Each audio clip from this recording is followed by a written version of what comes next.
Hey guys, welcome back to my channel. Today I am talking about my summer goals.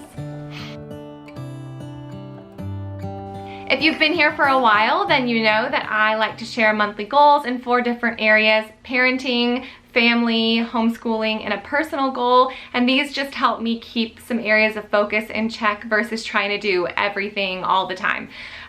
But for the month of June that's coming up, instead of making just a list of goals for the month of June, I just decided to make generic summer goals because we will be starting school right at the beginning of July. However, our other activities and sports haven't come back into play by then, so we kind of have a little bit of a more relaxed early start to the school year. And so I just decided to kind of group my goals together for the months of June and July. So without further ado, I'll jump right into our family goal. I'm sure most of you guys can relate to me on this one, and that is just that as our state starts to open up, and my kids are wanting to see people, and you know, I've got things that I need to get done and things like that, I've become quickly overwhelmed and overstimulated just because I'm not used to being out and about all the time right now, or even just much interaction, which sounds so silly, but that's what the last couple months have done to us. And at the same time, I'm also excited to go to the beach with my friends and to see people, but I'm trying to limit that so that we aren't just feeling burdened by a busy schedule again. So what I'm wanting to do is I'm wanting to use these upcoming months as a transition instead of just jumping back into everything right away.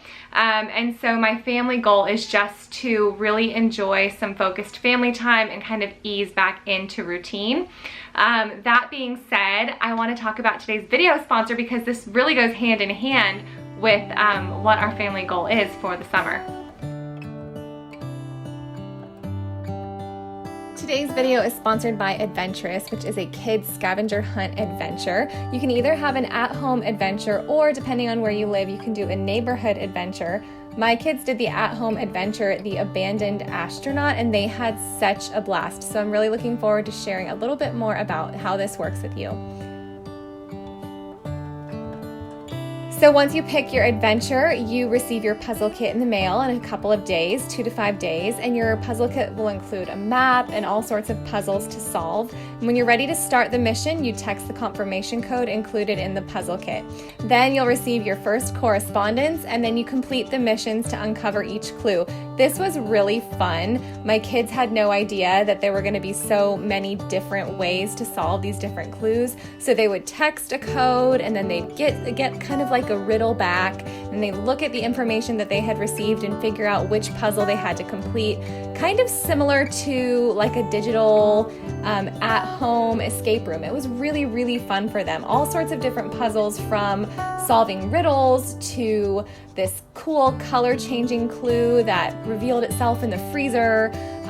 All sorts of different fun clues. It kept them really busy for about an hour and a half, and they had so much fun cracking these clues. So if you guys want to try them out, I would highly recommend it. This was perfect for a rainy day. It was a rainy day when my kids did this.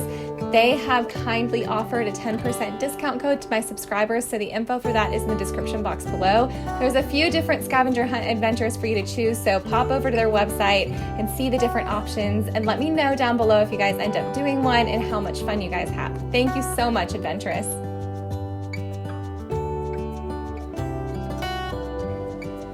So thank you so much, Adventurous Co., for sponsoring today's video.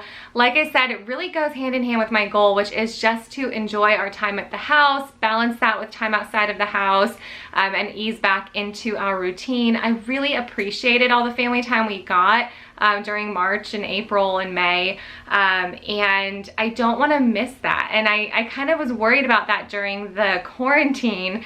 I was just worried about how quickly will we forget how precious this time was together.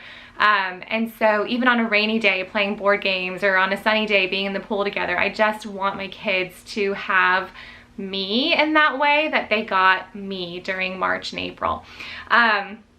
So my parenting goal is really just focused on my youngest daughter, Annabeth. I just haven't been super great about getting her to fall asleep in her bed. I think she's my baby, so I still rock her to sleep half the time, or let her fall asleep with me, or just like let her fall asleep while we're hanging out and then carry her to her bed, but I have not worked on getting her to sleep in her bed.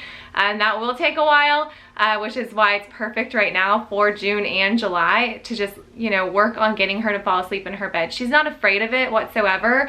It's just, we don't have a routine down pat. So I think she'll do it fine. I think she's not gonna get up and come running out trying to find me or anything. But I just wanna establish a little bedtime routine for her. She's 3.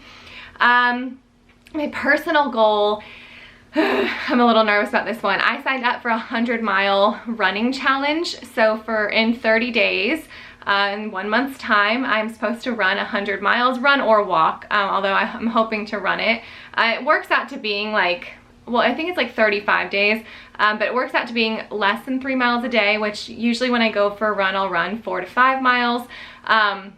But I'm really just running like 4 days a week, and so I need to make a little schedule for that. There's a bunch of sample schedules, but I'm really looking forward to that. I think that I've started to do 5Ks again. I've started to kind of feel more like myself. Running has always been my thing. It's just in the years of having babies and nursing and things, like I was quick to get mastitis if I was running too much and things like that, so I switched to a lot of at-home workouts, which kind of bums me out because running has always been mentally like so good for me. But right now I don't have the same 5K time that I'm used to or that I want. I don't have the same mileage under my belt that I want, so I thought this would be a fun first goal. And then maybe later in the fall I can kind of work on some timing or you know, setting some little some 5K goals or 10K time goals. But just to, you know, without timing myself, run 100 miles, I'm really excited about that. So that is my personal goal. Then my homeschooling goal, of course, is just to use this time wisely, to work on planning, but not throwing myself into it too much and missing the time off I have with my kids, which is always a tough balance for me, but I just get so excited and I want to plan so much. So I've set aside 2 mornings a week that are kind of like our slower mornings right now, where the kids will watch a movie or something in the morning time, and I'll work on some school planning, but I'm not wanting to really eat up too much of our focused family time on school planning. So it's a balance that I'm not sure I'll ever fully have down pat, but for now, it's a goal. So those are my goals for the summer. Let me know if you guys have any summer goals down in the comments below, and I will see you guys soon. Bye, guys.